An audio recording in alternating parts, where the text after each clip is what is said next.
to Drummers Only Radio. Drummers Only is the UK's leading drum shop with store locations in Glasgow and Leeds. Our podcasts are full of interviews, gear reviews, and much more from the unique perspective of a drum shop. The show is hosted by two pasty Scottish dudes who talk real fast. Whoa, slow down there, Braveheart.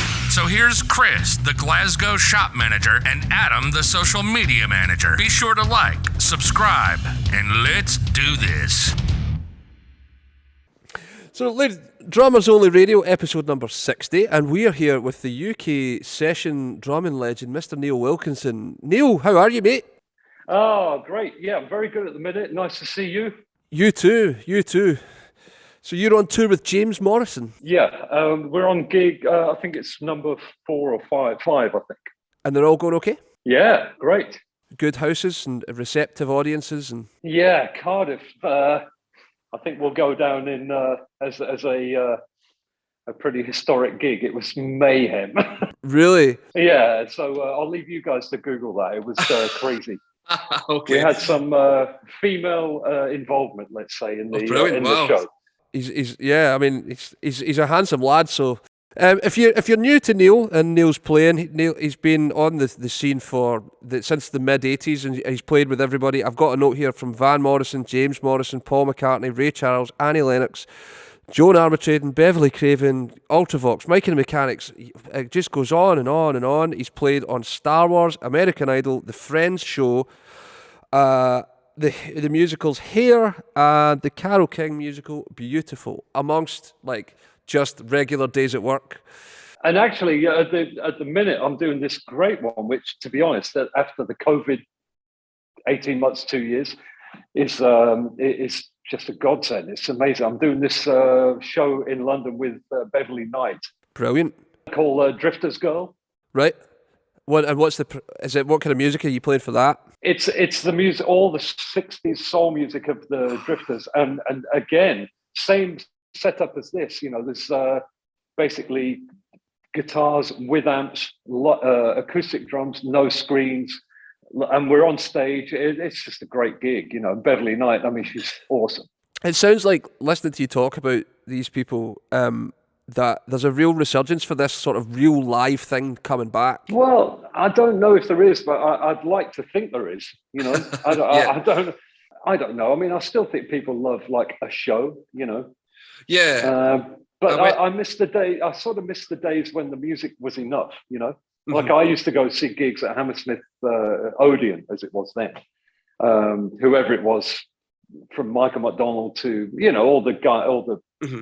bands of that time, and there wasn't really a show. It was just the music. Mm-hmm. I mean, you might have kind of a light show, but you didn't have choreography and props and a set. Yeah. So I like anything that's just purely about the music. I love that.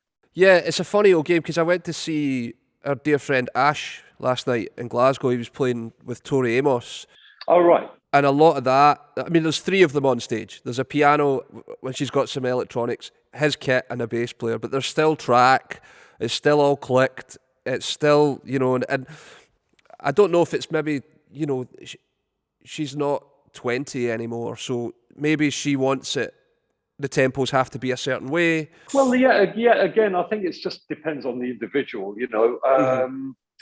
But I just like the freedom of it, really. And if you're working with somebody who also likes that freedom, then that's the dream, Yeah. And James, he, we love the same people from R&B soul, like from Otis Redding to Stevie and Al Green and Curtis Mayfield and et cetera, Absolutely.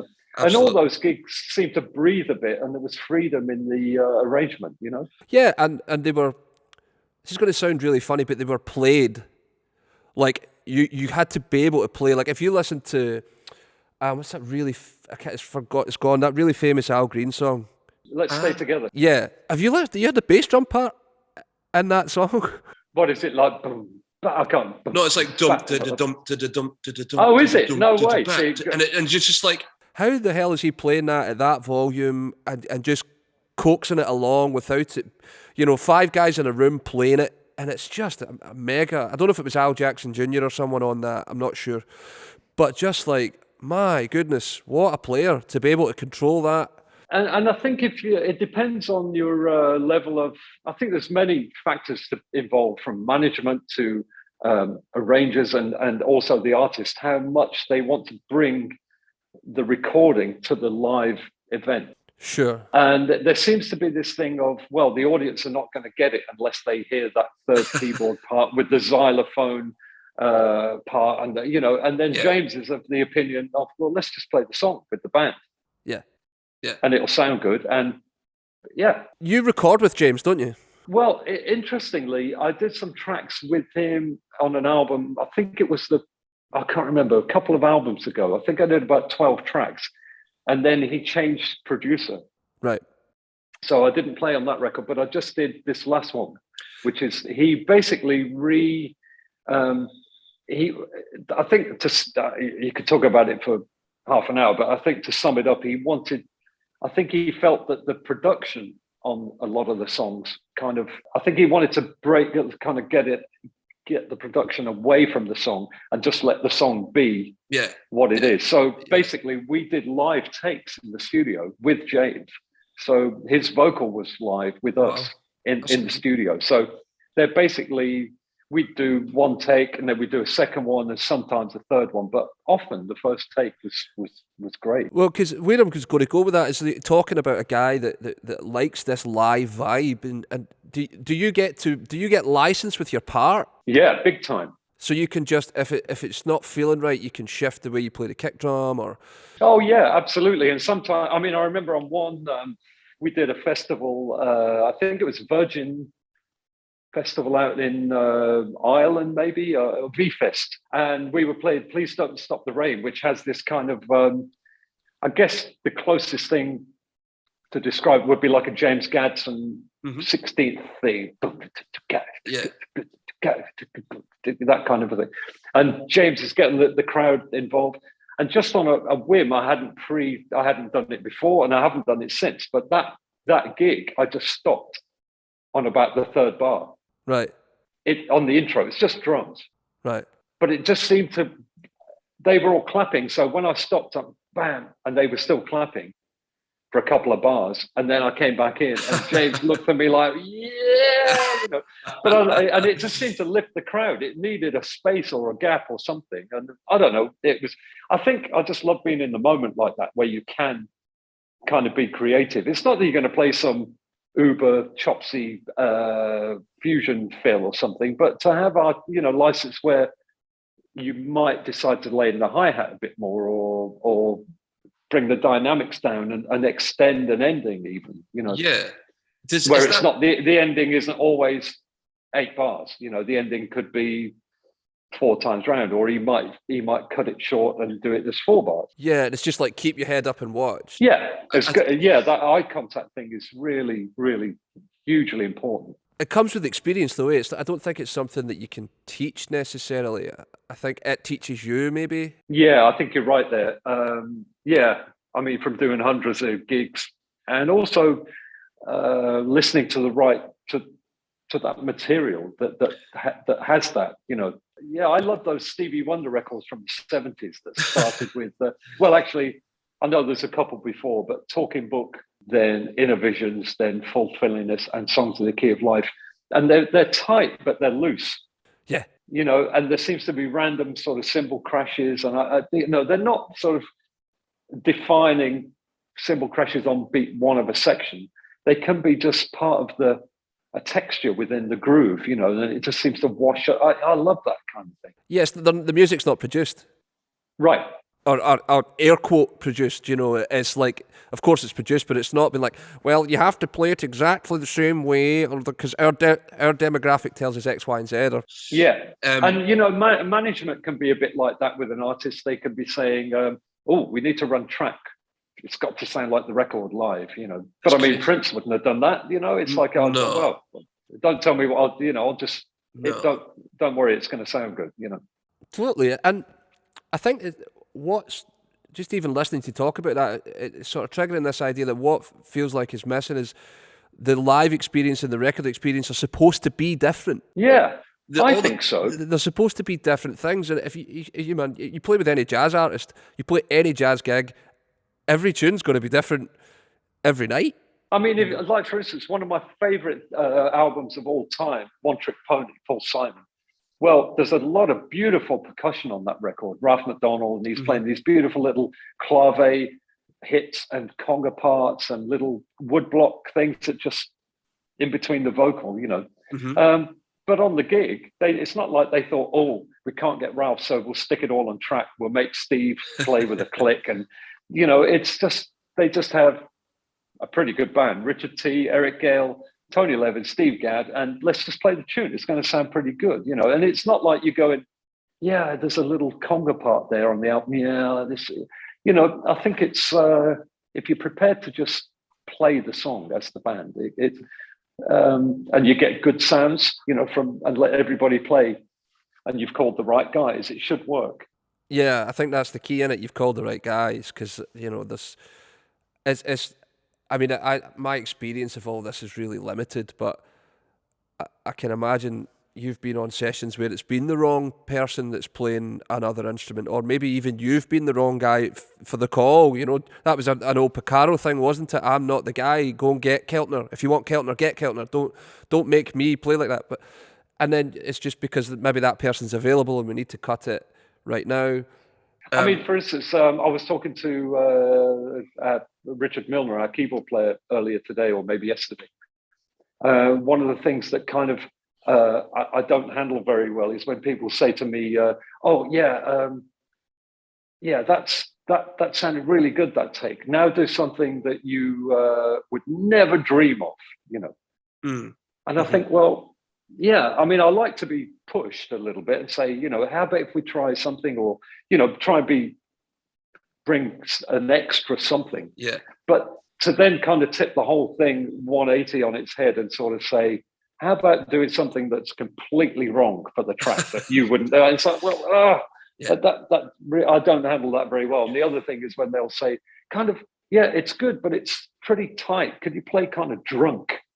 And that's when I think, yeah, you need somebody who plays like that, really. Yeah, totally. Because if I try and do it, I can always hear it. It sounds contrived, Yeah, and I think there's nothing worse when you're trying to make honest music. Yeah, exactly. I mean, I don't get me wrong. I mean, I like to pull it around a little.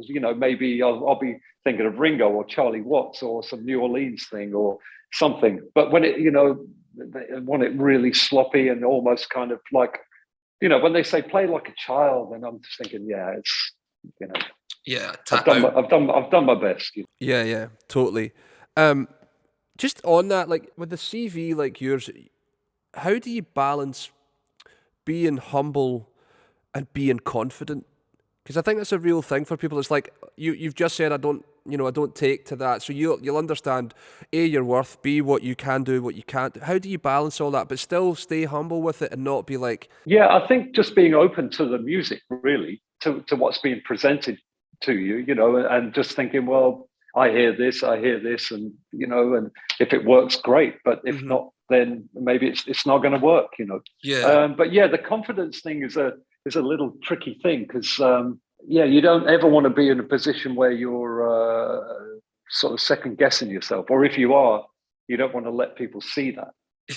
Yeah. I mean, I often say, imagine like a guy coming around to fix your electricity or your plumbing or something. He's kind of going, I think is that the pipe that? Yeah, I think that's it.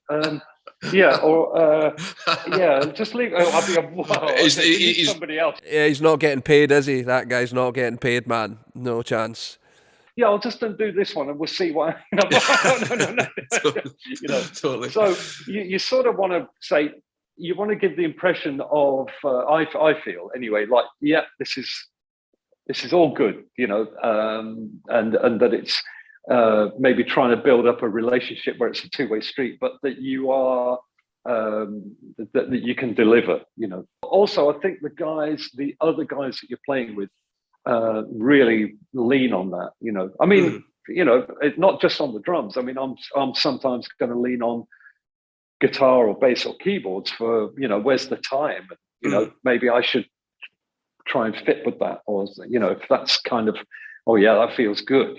So try and it's not. I don't think always you should be like, hey, listen to me. This is where it is. Sometimes it's not. Sure. Do you think that comes from like just the function of the instrument, where people are looking at the drummer all the time, like, you've got it, man. It's your time. When it's not, it should be collective.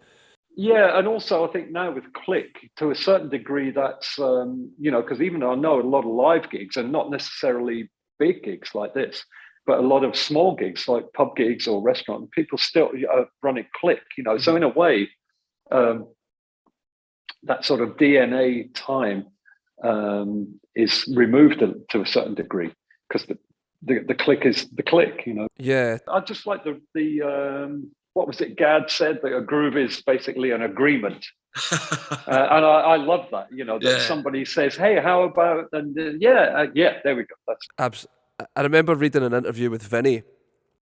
It was like one of the most recent ones he did for Rhythm, I think, and he was talking about the click, and he was talking about, he did a take on a session, and the engineer was like, shall we have a listen? Like, sure, great. And he walks into the control room and the guy's gridding him, and he's like, man, what are you doing? He's like, oh, I'm just putting you on the grid, man. You're just a little kind of behind. And he didn't say anything. He just let it go, because he's fucking Vinny, And the guy plays back the track. He's like, that sounds really bad. He's like, yeah, because you gridded me, man. I know where to play. And it's like we're not even making music with our ears now. We're just looking at a computer screen, and that's telling us that. I know it's a cliche, but people do listen with their eyes now. Not just engineers or producers, but on YouTube or Instagram or whatever it is, you kind of tend to become a sort of visual medium now. I mean, and I know this, I did all those drum hang things last year during lockdown, and I think people have got into a thing where it's got to be impressive from a kind of visual chops point of view. And like Vinny was saying, people are crossing their arms, and Vinny said, I spent my whole life learning how to not cross my arms. Yeah, totally. And then suddenly it's like, it's got to be this, otherwise it's not cool. So I know. It's bonkers. And the funny thing about all that is, like, when I'm doing an interview like this, I try and research as much as I can, and inevitably that will take me to YouTube to let's get a look. And if I put your name in on YouTube, there's not a tremendous amount there. I stay away from it, really. But you're working all the time. Yeah. And this is the joke, isn't it? It's that the guys that are really working all the time. Well, actually, I mean, the funny thing is, I dabble a little bit, because I like to look at the people I like to look at. I like to follow. Some pictures might come up from the old days, or just some inspiration that you haven't even thought about. You can get inspired just by I saw a picture of Art Taylor.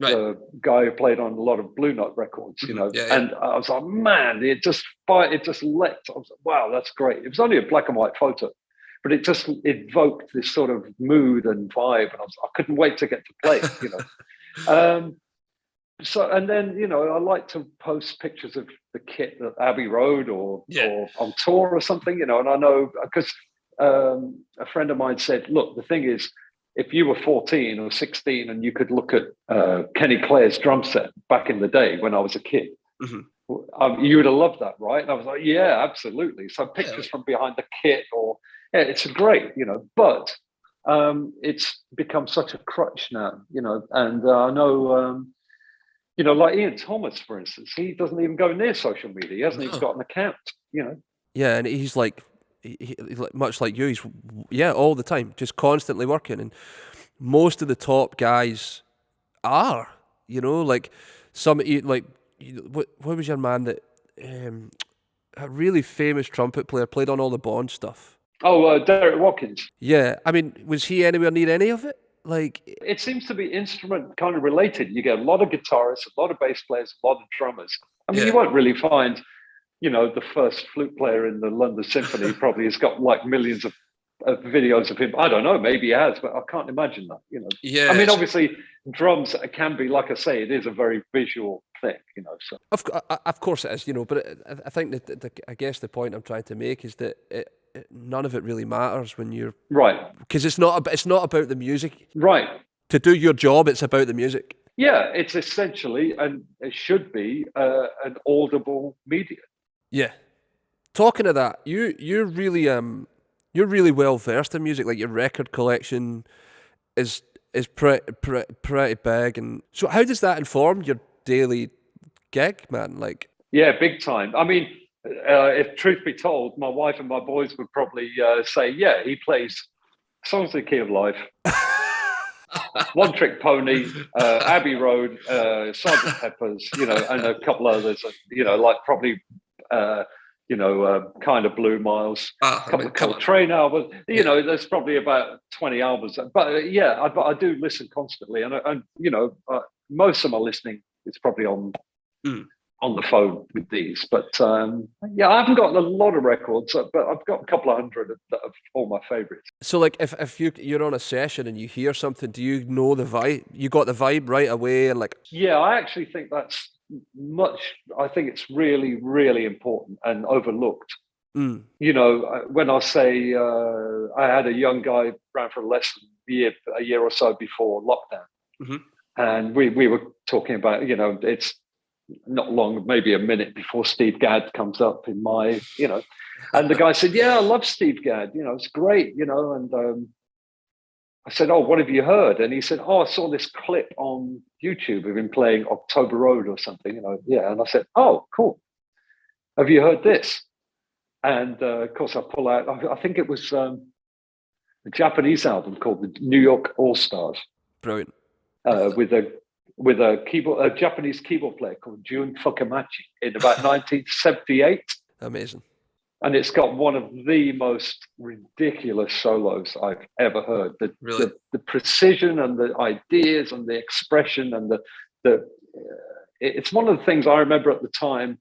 Okay, the game has shifted so far away from what we know before. This is a real game changer. Yeah. It's called Jun Fukamachi and the New York All Stars. I'll try and dig it out. It's called Love Play. Right. The track, the solo at the end. So I sat the guy down in front of my turntable and put this on pretty loud, and watched the blood drain from his face, kind of going, who's that? I said, that's Steve Gadd. It's like, oh. Yeah. I think a lot of young guys picture Gadd kind of, with this beautiful lilty back. Yeah. I remember being at college in first year, and I played for one of my recitals, I played Humpty Dumpty. There you go. And when you put that record on, man, Jesus, amazing. And you still can't believe it's the guy that's playing Crazy Army that's playing behind that. Yeah, or especially when you listen to something like, say, like he's playing with Paul Simon, or some of the really. There's a great album called City Lights, Dr. John, and it's a really dirty, greasy grooves. It's like two completely different guys. It's amazing, absolutely incredible.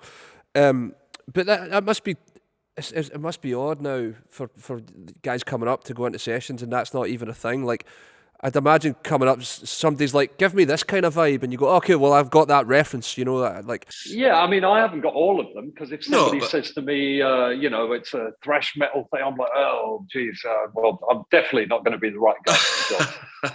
But within what I think of as like a central core of I mean, I guess you could argue it's basically popular music, but that would incorporate jazz and funk and reggae and, I mean, it was back then we had to learn to play styles. You had to learn to play a bossa nova to pass your exams, and, and it's kind of it's disappearing now. Yeah, I think so. And I think just that, my opinion is that all that music you listen to is just, that's what informs you. I mean, you can't walk onto a gig and they let's say James wants to rehearse something, and there's no guitar for, say, an 8-bar intro. Well, when the guitar comes in on the verse, well, that guitar part is going to be informed by, or the drum part is going to be informed by me thinking like, oh, it needs this kind of dynamic. It needs this sort of amount of density, textures, a groove, whether I'm going to play all the backbeat, no backbeat, or just bass drum, or, and it's all informed from what you've listened to over well, constantly. You know? Yeah. So I think you always, you know, I think it's almost like a virtual iPod or a virtual, yeah, you know, in your brain that you just draw on, you know. Yeah. Talk a bit for me about depping, because I was talking to, you know, Alan Dale. Yeah. So Alan's a good mate of mine, used to teach me. Yeah, and he was talking. We were talking. He was round for dinner last week, and we've had him on the podcast and all that. And he was talking about like stages where you would just dep on in the West End on like a bunch of different things. You would just kind of walk in, maybe sit in for No, he was talking about. We were talking because I told him that I was going to be talking to you, and you know, just the reality. What's like the reality of depping on shows like that these days? I mean, that I would say for me that is the hardest thing to do. Really? Yeah, because you don't rehearse at all. In fact, you don't even hear the band until beat one. You know, you start playing. That's the first time you hit and you hear on the gig. So it's a pretty thankless thing to do, really. You know, and you're really putting yourself in the firing line. You know, it's just even as a skill set. Like, what do you need to even be able to do that? Like, you've got to listen. Actually, I'm glad you brought that up, because in a funny way, we're going full circle to what you were saying about having a bit of license or freedom with the part. Because Tim Goodyear asked me if I'd be interested. Yeah, asked me if I was going on Hamilton. I said, well, this was, I think he'd only, or maybe he hadn't even started it. So I said he was just trying to line up a couple of guys who might be interested in coming into Dep, you know. So I said, well, I don't know anything about it. What is it? And he said, oh, you'll love it. It's basically grooves all night. It's like hip hop and funk, and you know. Yeah, I said, oh yeah, great. And purely by accident, I happened to see about a week later the guy in Broadway, Andres, with the crazy setup of 5 snare drums and all that. And stuff. And I've spoken to a couple of guys who've done the gig, and they've said that like where the floor tom is over here, there's like a trigger pad just overhanging the floor tom, and just above that there's a China cymbal. Right. Wow. So and you're reading over this side. Now there's no way I'm not going to mess that up. I am going to mess that up for sure. You know. And the thing is, on a gig like that, this is where it's really changed now.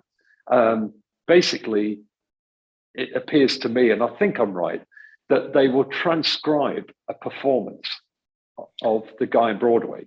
Right, okay. Of one night and what he played. And that becomes set in stone. So now whoever does the show plays his performance from that night. Wow, that's bonkers. Which is crazy. So if he opened the hi-hat on beat 3 and in bar 9 of the verse, well, then you have to, you know. And you might think, well, that's a crazy place to open the hi-hat. Or where, let's say you've got a ballad tom fill into the chorus, you know, 1, 2, go. Well, he might have played go, black, go, you know, and you can't play your one. They go, no, you're not playing that. And I'm thinking, this is just, wow, it's like crazy. The tail wagging the dog, you know, now. And it's, so, but I've been lucky that a lot of the shows I've gone in on to Dep, there's been a little freedom. I mean, obviously, there are certain things that you know have got to be set in stone, you know. Yeah, but like, are MDs going to catch you out? Like, you never played the kick drum pattern right? Yeah, apparently the American guys in Hamilton, they listen to like every show or every other show or something. They'll go, oh, you missed the open hi-hat on bar 19 of, well, oh man. That's not for me, you know. No, and the thing that I find incredibly, it's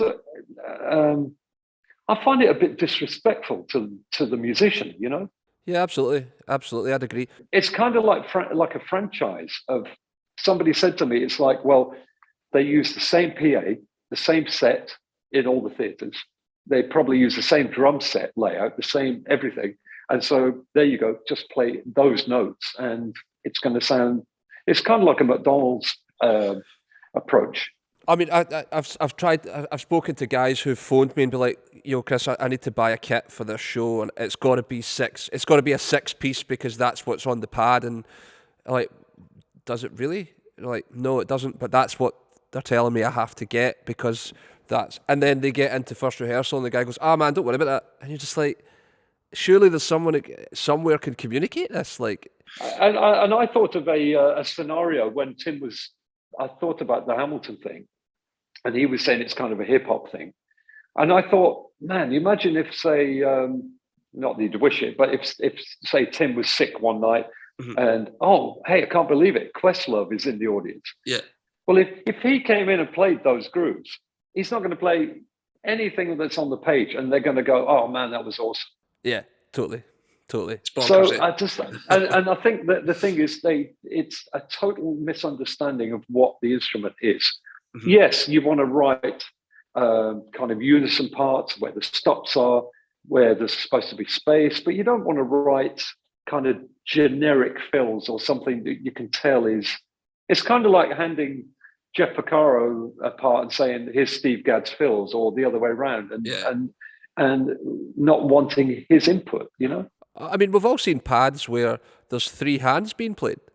They've written a fill that has 3 hands. Like, guys, that's physically impossible. How, like? Yeah, I think what a lot of it. I mean, you can understand the technology if you think about it. A lot of the parts are played in on a keyboard, and print. It comes out the other end, and there's your part. You know. I remember Erskine talked about this one night, and he was talking about like transcriptions and playing through things, and like you might see like septuplets.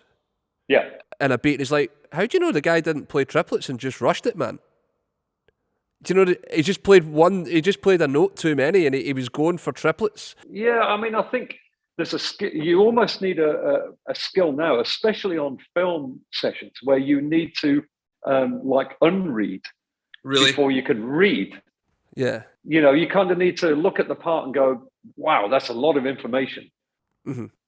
And if you really decipher it, it's probably a transcription or somebody's played a part. You know, in the old days, you would have been handed a sort of sample groove of 1 bar, and there's some slashes. But these look like Zappa charts. You know, you're thinking, "Wow." Yeah. So okay, well, it's 8 bars of kind of a funk thing, and then there's a fill at the end. Okay. You know. Yeah. And often they'll say, "Look, that's a guide, just kind of play."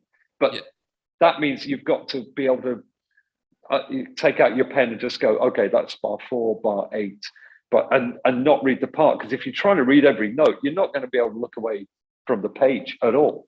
Yeah, and it's almost anti-music. It's through composed and all that, you know. It's a misunderstanding to me of the instrument. I mean, for something like the horn section or the violins, the orchestra. Yeah, they need every note written out, but the drums don't need every note written. No. Do you find that if you're on a session, you can kind of communicate that enough now to kind of make sometimes it better? You know, like that old Springsteen thing of "I hate a drummer with an idea," but sometimes the drummer has the best ideas, you know, because he or she knows the part. I was on a rehearsal once, and we were doing this Count Basie thing, and it's a thing where they played the same phrase twice, but the first time the dynamics drop to almost inaudible, and then the second time it goes massive, you know. And when we played it, everybody just played through the part because there were no markings on the part. Right. So I just kind of said, "Hey, I think when we hit letter D, we should come down for 2 bars and then massive for 2 bars." And the sax player in the band said, "Oh, I could Billy Strayhorn back here on the drums," you know, like I was some mega arranger, you know, like, yeah, okay, fair play. Brilliant. But I was using, you know, like, God, you know. Aye, totally. Like, let's be creative, lads. It was a great name to choose. It wasn't like Duke Ellington or Quincy Jones. Billy Strayhorn, a little kind of a bit more left field sort of. Yeah, you know. I know my jazz as well, mate. You know, I've listened to it. I was listening to a podcast you did recently, and you were talking rather fondly of Max Abrams, who was your first teacher, I believe, and Glaswegian. Yeah, amazing. And I've talked to a couple of people about this, but talk to me about the importance of that teacher, that first teacher on like teaching you the foundations of the instrument. Yeah, I mean, I sit on the fence hugely on a great deal of matters, because I do think, I mean, you only have to look at the massive array of music and drums, and that there isn't one way. But for me, I really enjoyed having that kind of guidance. Mm-hmm. Do you think it's missing, or do you think it's still there with the way that people learn now? I think it's gone to a certain degree, although some of the schools seem to be. I think some of the schools suffer from a bit of modern. They want to be modern and do all the right stuff. Show the kids how to work, do their social media, and get this is what you need to do, and behave like this, do this thing, and almost like they're kind of grooming them or something. You need to go for that audition, make sure you're dressing this way or something. Music almost seems to be the last thing sometimes. I get the impression, But certainly with Max, it was fabulous. A real grounding. I mean, I didn't really touch the drums for like 3 years. Wow, I can't imagine that now. I can't imagine a kid coming for a lesson and it's all pad. Yeah, exactly. And I did see, because one of the things, I'm a big fan of Murray Spivak. I know. Yeah, he taught one of the. Oh, what's his name? He played for Zappa. Chad Wackerman. Vinny went to him for quite a long time. Oh, right, I didn't know that. Carlos Vega, and it's a very natural way to play. And doesn't involve any sort of Moeller type shenanigans. It's a very, very natural way to play. I can't remember. I saw this now. YouTube thing, I think. And the guys were saying the same thing. He didn't teach how to play the drums. Yeah. He just taught the mechanics, if you like, but basically how to hold the sticks, which is weird because Max didn't do that at all. Really? Yeah, he was completely the opposite. He didn't teach me. I was playing all traditional grip. He didn't teach me any technique things. It was more like he was about sound. Which is weird to say, considering I only played on the pad, but he was very interested in dynamics. And I mean, I'd be playing paradiddles like that, and he'd say, "What is that? Morse code?" and he would step behind me and hold my hands with his, right? And it would, and which was a great thing. I could feel this kind of yeah, and he had this sort of swing from, I guess, Scottish pipe band, So he's going and it was, oh man! So I could feel what it should feel like to play that way instead of this kind of monotone. Totally. Yeah, just a drivel, So because everything he played seemed to have a little. I didn't hear him play kit, but everything when I did hear him play, it swung like crazy. I'm like, oh man, Yeah, really. and I've got to say, I love all that's one of my favorite sounds, the pipe band. Oh, yeah, it's amazing. When I look back on his book now, Max's book, in hindsight, there's a lot of really hip stuff in there. Really. Yeah, Really? It's not pipe band specifically. I mean, you'd have to get maybe Alex Duthart's book for that or something, but yeah. But it's if I remember rightly, he wouldn't suffer fools, would he? He would quite happily tell you were bad, and that doesn't happen now. Everybody, like, music has become this thing where it's inclusive. Everybody can do it. Like, well, yeah, and you must be patted on the back, and sometimes it's wrong and sometimes it's bad. Yeah, for sure. I was never good at technical like woodwork. Don't let me near power tools. I'll cut my hands off. But it's okay for people to tell me that, but it wasn't okay for people to tell you that you were playing the drums poorly. If someone couldn't coordinate themselves, it's like, maybe it's not for you. Maybe it's you should think about something else. Yeah, Max was. I mean, to say he was ferocious wouldn't be overstating it. I mean, really, I was really nervous. I mean, I was only 8. Wow. Okay. Yeah. That's. I went to him for 8 years, but still, it was. But the way I think of it, I kind of think of it like he sort of gave me a tool at a time. Is a good analogy. Oh wow, okay, yeah. I feel there was like a toolbox that you need to kind of play the drums, right?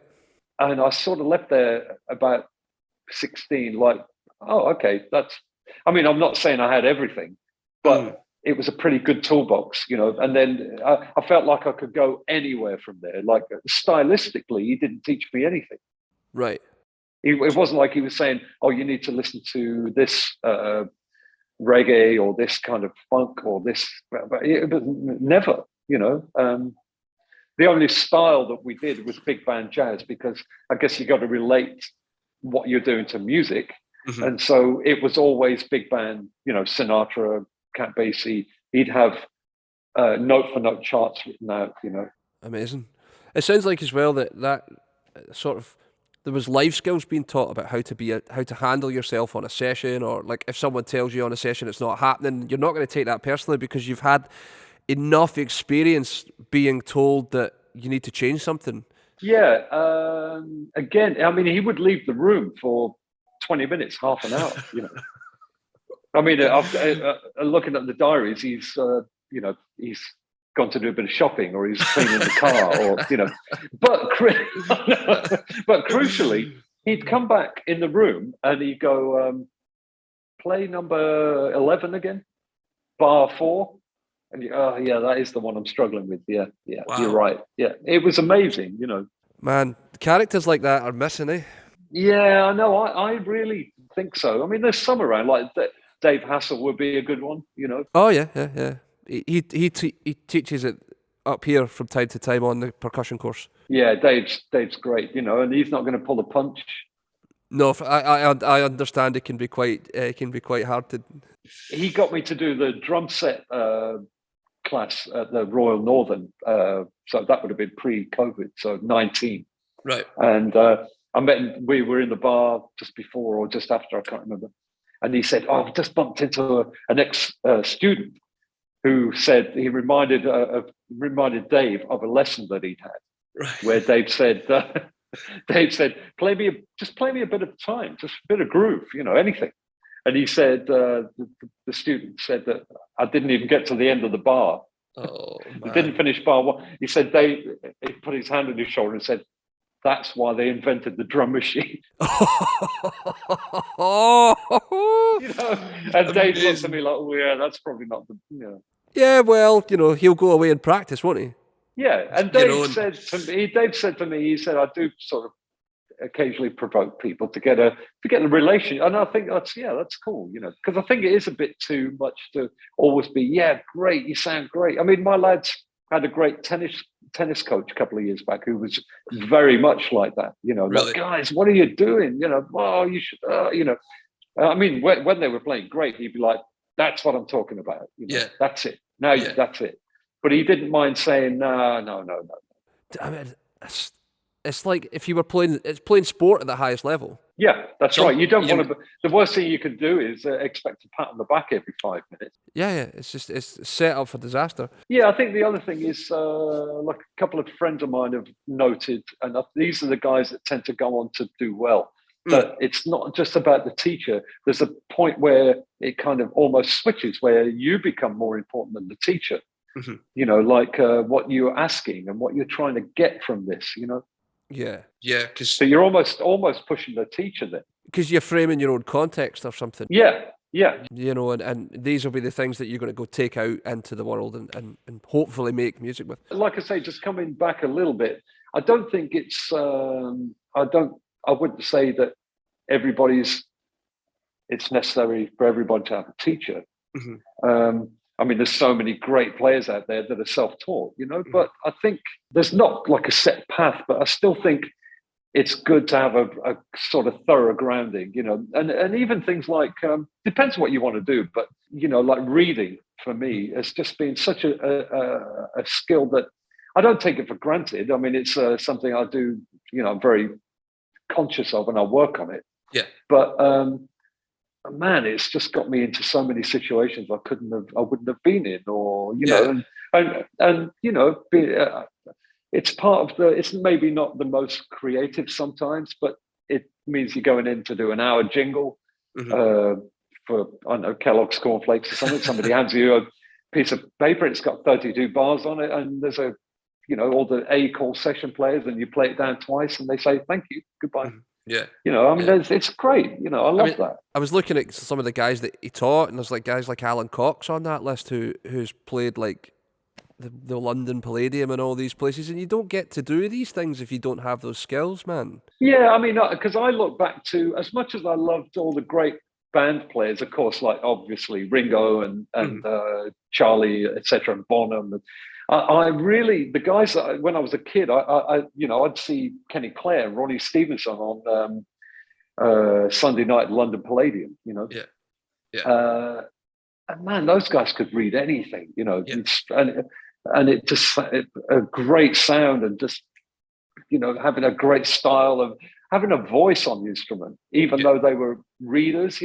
That's almost become a kind of a detriment in a way. We don't need readers. We need people that play from the heart. And I think, what are you guys talking about? Like it's mutually exclusive. Yeah, totally. Like, can you imagine someone, you're going to school, like, do you know how to read a book? Nah, man, I just talk from the heart. Yeah, exactly that. I mean, it's like saying all the great classical musicians that have play with no feel, because they can read music. It's a very narrow-minded point of view. Yeah, it's just becoming a thing that people just don't understand music. They understand how to work with a computer and create something, and that's valid. I'm not saying it's not valid, but of course, it's just as valid to be able to. I mean, sight read dots. Yeah, and to be honest, I mean, let's face it, with drums, you're not reading melody or chords or harmony.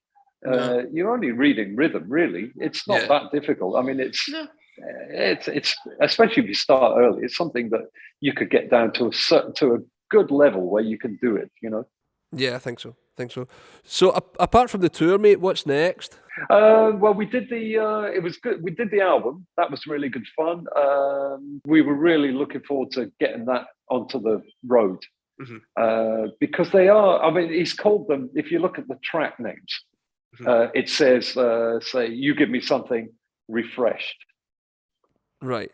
And all the titles have that, because they've been kind of wiped clean and just sort of played with this fresh sort of approach, So there's just basically more of that this year. Europe, bit of Europe. Well, who knows the state we're all in right now, but yeah, all being well, this the Europe stuff, and then just more throughout the summer and into autumn. And then this Drifter Skull thing is just great. It's a great gig, I mean, I took it on in September, and it was supposed to finish now, right? And I was going to be coming on the road with James, but now they've extended that gig till next February. Oh wow, amazing! So whether I'll stay or not, I don't know. But they're very flexible. I mean, I'm away now for 5 weeks. Yeah. Off that gig, so they're very good at letting you go, and so it's it's very nice. Brilliant, good. There's a few bits, I'm doing a little. I was hoping to go over to. I've only just sent the email. Nikki Isles, great piano player. I was going to do Sligo Jazz with her and Mike Walker and all these guys. Oh yeah. I did it a couple of years ago. That was really great. But I just found we've got a gig. It should be a nice gig. San Moritz with a travel day either side. And I'm thinking, I should. And I tried to find out if it was confirmed, and it is confirmed. So I can't do that Sligo thing. But damn it. Yeah. But I'm just happy to be busy and do some sessions, and doing this, and it's good. Brilliant. Well, I think we're going to go and take a look at some drums, because you've got some drums on the stage. So we'll by the magic of the internet, we will go and look at some drums with Neal. So New Theatre, Oxford. Wow. Okay. Amazing. James Morrison. It's what have we done? This is gig number 4, I think, or 5. Can't remember, 4 or 5. So it's a pretty. I don't want to say basic setup, but it's but let's say it's not a complicated setup, you know? Yeah, sure. Because there aren't really lights on the kit, but oh wow, look at that.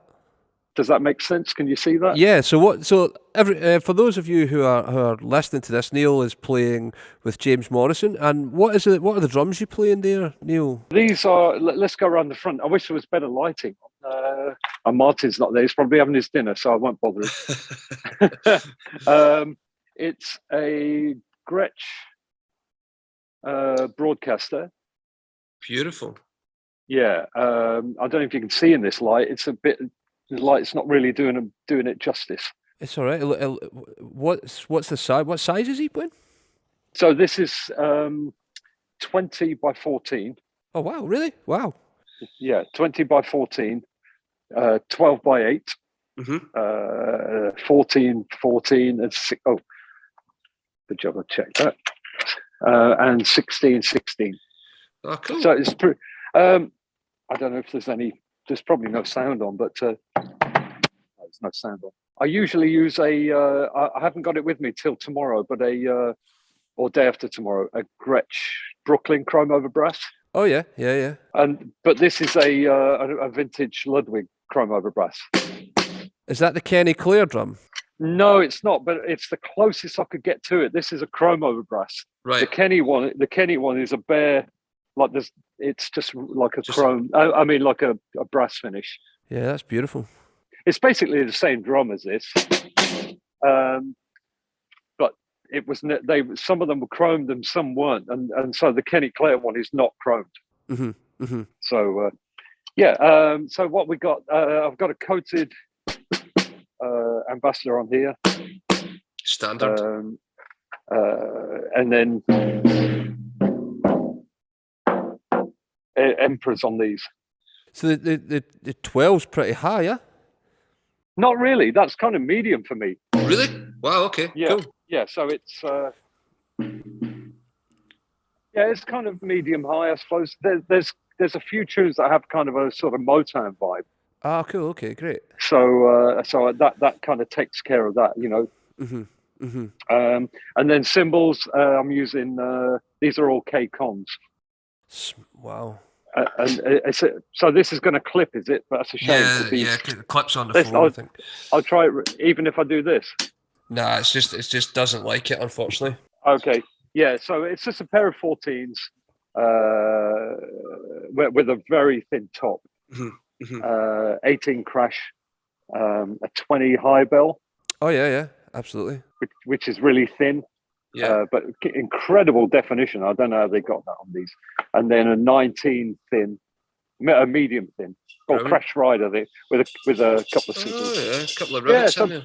Yeah, pretty basic. But the cool thing is there's no screens around any drums. There's no track. There's no click. We don't use any click. Nothing. I don't even use a metronome. Wow. Okay. So it's cool. Yeah. Not even. I tried to convince myself that I really need to know these tunes enough to be able to count them in. Yeah. It's like without looking at a metronome. I mean, it's going to vary a little bit night to night, maybe 1 BPM or something, but that's the vibe of the gig, you know. So it's very. It's like playing in a band. Yeah. Remember when we used to do that when we were kids and we would get together? So, you know, Connor's got basically, you know, a couple of Strats and a couple of amps. Matt's got a couple of basses and an actual amp on stage. Wow. Drums. And then Rich has got this great little setup with the Hammond and whatever that is on top, but with a proper Leslie, you know. So it's as old school as it could get, you know. It's funny. I've been listening to you talk. I've been watching some other podcasts and stuff that you've done, and your thoughts about all that are really interesting to me. About sort of getting it back to basics, and getting back to... Yeah. I mean, a lot of it can be justified, you know, but I think some of it seems to get done just because it can be done, if you know what I mean. Mm-hmm. So we're going to run, you know, so somebody might say, oh, we're going to run track with strings, horns, BVs, and because they can do that, now everybody has to play with a click. So they can run the track. But actually, James, one of the tunes, his new single, we were doing it with the track, and he said, let's try it without the track, then we're all a bit freer. Amazing. So does he then, like, will he change the arrangement? Yeah, a little. Well, not the actual arrangement, but he's not too picky about having, like, I mean, I know some people will say, oh, I need that snare drum sound from the album, and I need that kick sound, and where's that guitar sample, and where, and if you go back to old gigs, like, I mean, even like Earth, Wind and Fire and Stevie and Paul Simon, and I mean, as many as you can, they didn't really bother about taking sounds from the record and play and triggering it live. It was just kind of just play the tunes, Yeah, so in other words, you didn't have 8 different snare drums for 8 different tracks or samples or whatever. I mean, I do this thing with this snare drum. I use the internal damper, right, to get it really dead, really soft, and then I use these little snare weight things. So I open this drum up in about a second. I'll just quickly do that and that, and it's like wide open. Is that I can't really see it, but is it a baseball bat damper on the drum? No, actually, this one's a what would you call it? I see it. I see it now. Yeah. Which is probably a little more stable. It doesn't move. Yeah, it's nice because then you can dial in just the right amount without having to remove gels and all that stuff. And one thing, I'm not really big on gadgets, like drum boutique gadget things, but Matt, these things. You remember I bought these 2, I think, from you guys. Yeah, that's right. That's right. Yeah, and actually this tour is the first time I've tried them on toms, and I really like it. And for the Motown, I do that, flip it up, so this drum is wide open. Yeah, so in a big venue with close miking, that's almost unheard of now to have wide open drums. I mean, but that's the beauty of the broadcaster. It's got a very short decay time. Yeah, naturally in the shell, so it doesn't sort of resonate for 12 seconds. It's sort of no, but I mean, my previous drums that I've had, I've been trying to get this sound forever, but it's like you need a roll of gaffer tape on the bottom head just to control the resonance. So, and having a snare drum like that, when you've got the snare weight and the dampener, effectively means that you have 3 drums there. Oh yeah, and actually, I do that Kenny Clare thing, detuning 1 or 2 lugs like all the way down, Do you know, man, you showed us that you remember you did that clinic with Ash with Yamaha years ago, and you showed us that technique, and from that day, that technique has been shown to people on a daily basis in here. It's amazing. Yeah, I wish the sound wasn't cutting out, because I'd love to give you guys an audio, but basically, like with it all the way out, like. Yeah, you take the key off. If you're just listening to this, Neal is detuned the furthest away lug from him on the snare drum. Yeah, basically where you would lie on this drum, because it's a 10 lug, where the cross stick would lie. I noticed it detuned one time, I think because I was playing cross stick, and this lug had detuned, and it sounded so fat, So instead of doing these ones like I had been doing, I just now do this one. It's super quick to go like all the way up, like two turns. And now I feel like I have about 4 or 5 drums in my arsenal with this one drum, And we're back. So thank you for the kit tour, man. That's amazing. As you saw, it's very simple. I mean, I'll often when I got these from Gretsch, I had a 22 and an 18. Right.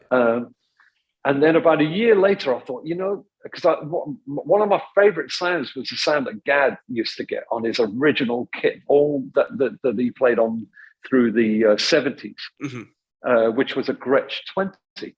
And what I didn't realize, Gretsch basically were the first to build a 20. And I've never played another 20 that's like a Gretsch. There's some magic in there. It's just got this. Honestly, you wouldn't believe it if you were to hear that drum. It's mind-boggling. Really? Because it looked, even like when I saw it, it looked like a 22 at first. I was really surprised to hear it's a 20. Yeah, it looks minuscule on stage. If you look on, there's some pictures on Instagram. It does look small. So basically, it's what they call a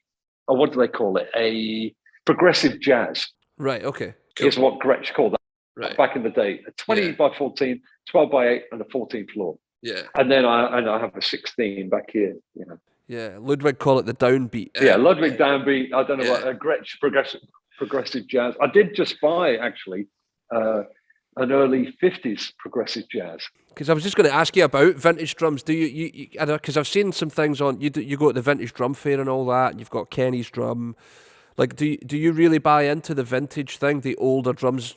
No, actually, to be fair, I've got to say I really love these new broadcasters. Mm-hmm. And if you, I bought that 50s 3-ply kit, which does sound phenomenal. If you asked me to take a Desert Island kit, it wouldn't be the 50s one. I would take this one. Really? So because it has all the same qualities, but it has a little more headroom. So they'll just kind of open up more. When you play them soft, it's personally, I can't hear the difference. I mean, maybe a little bit in the room, but if you were playing one kit or the other, you would, and you're playing them on a session, but once you start to get above, say, 6 or 7, and you're going towards 8, 9, they start to go, whoa, just back off a bit, Not these ones. These just open up, you can just keep going. They're great. I've got the Sonar equivalent, the vintage series that Sonar make. Yeah, those are beautiful. And it's the same thing. It's like that callback to how they made them in the 60s, but they've just made them a bit harder. It's funny, it's going to sound like a really silly thing to say, but it's an instrument in that it has range. It has a range of tone. So when you play it quietly, it's a different drum from when you play it loudly. There you go. Yeah, that's right. And I'm glad I waited as long as I did to play Gretsch, because I nearly did it when I left Yamaha back in, I can't remember when that was, when I did the Sakai thing for about 3 years. Mm-hmm. I nearly did it then, but there were a few teething problems, I think. Yeah, I think they were changing, yeah. It was Simon Jays, actually, who said to me, I wouldn't do it yet. I don't know whether he had some crystal ball or something. I don't know. But I'm glad I waited, because 3 years later, almost exactly 3 years later, the broadcasters came out. So they came out in 2016, so that would have been, 2013 would have been your Sakai thing, yeah. And I've played them since then. Wow. And that 3-ply round edges, they're not the loudest drums, but oh man, they just, it just fits me. I feel it fits me like a glove, And all those old recordings of Elvin and Art Taylor and Tony and Billy Higgins, and I can just hear the kind of DNA, I can just hear it. It's a nice, and Charlie, you can hear all that. Yeah, I think how you feel about them is how I feel about my Sonars. You could actually lose time playing those drums. You just play them and the day goes away. And it's almost like I don't even worry about music. I just want to play my drums a little bit, and because they sound so. For me, mine is the best kit I've ever played. And also, there's I still enjoy using it. Maybe 1 or 2 more toms occasionally, But there's certainly, there was a time, I'm going back quite a way now, back to around the time I did a Zildjian Day in 95 or so, around the mid-90s, and I was using a bit of a bigger set, But I suddenly realised that I'd lost touch of sort of playing the drums in a kind of a way that, for me, I missed. I didn't feel comfortable playing a 4-piece kit. Right. Like I had no vocabulary. Yeah, totally. On a 4-piece kit, and I thought, this is crazy. I need to kind of really get rid of all this stuff, and no splash cymbals, and no second floor tom, and no second rack tom, and just play like one right, and just practice on. So, and also my listening was changing. I've been listening to a lot more, Art Blakey, Philly Joe, Elvin, so, and it just steers you that direction, So now I feel like the 4-piece set is a good kind of start place, the 12, 14, 20, and sometimes with the 16 at the end. Because what I like about 3 toms is you don't always, resolve harmonically. You don't, if you play 2 toms, you always resolve the fill. You've got nowhere to go. Okay, right, okay. Just sonically, but with 3 toms, I feel like I can play a fill, and the second tom, like my floor tom, is I haven't yet resolved the fill. I can leave it hanging, and then when I go to the floor, there we go. Yeah. It's and the tuning's very important. You don't want to leave it like if the floor tom's too high pitched relative to the first one. Yeah, it's not satisfying. You know what I mean? It's like you haven't really finished it off. So I like the fact I can play a fill here or between the two and leave it, or I can resolve the fill and we're done. Create some tension and all that. Yeah, exactly. Create tension just with the second tom. It's a different way of thinking, and I think it's hard to think like that if you're playing 3 rack toms and 2 floors. Or I'm not saying you can't, but it's hard for me to do that. Yeah. I get, whoa, this is kind of suddenly all my ideas go away. Yeah, I get that. Yeah. I wish it wasn't like that. I mean, Gad doesn't seem to have a problem doing that. But if you notice when he solos, or he often plays on 4 drums. Yeah. He'll often only play rack 1 and the first floor tom. All his ideas tend to be on those drums. It's like just watch Buddy play. Yeah, that's right. Yeah, or Tony or Elvin or floor tom 2s for the towel. And your beer or something. Yeah, that's what Roger, the text says to me. He says, "I'll just put your tea on this one." Yeah, absolutely. But listen, mate, thank you so much for coming on. Real pleasure, and I'll do my best to come see you guys. We've moved. If you're coming up to Glasgow, the shop has moved and all that. We're in a different place now. How far? It's like a taxi ride. It's like a 5-10 minute taxi ride. Oh, perfect. Yeah, and it'll just drop you off at the door. I think Greg McCaffrey. Oh, great, cool, yeah. He's going to come to the gig, so I think maybe I'll meet him in the afternoon. Maybe we'll try and come over. Brilliant. When's the show up here? It's the last gig, actually, so I think that's April 10th. Brilliant. Okay, well, it would be great to see you, man, if you can make it. It's been going great. I mean, it's like I say, the fact to have something that's so really all about music and nothing else it's getting so rare, it really is. Yeah, you can see it's kind of put some vibrancy in you, man. You can see you look quite happy about it, It's great. That's good. But I hope tonight goes well.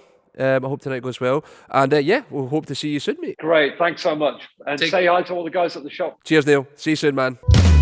Thanks for listening to this episode of Drummers Only Radio. You can find us online at www.drummersonly.co.uk. Drop us a line. We're on Facebook, Instagram, Twitter at Drummers Only UK. Make sure you subscribe to the podcast. We're on Apple, Spotify and YouTube. Any questions? info@drummersonly.co.uk is the email, or if you need leads, it's leads@drummersonly.co.uk. Thanks again for listening, and we'll see you next time.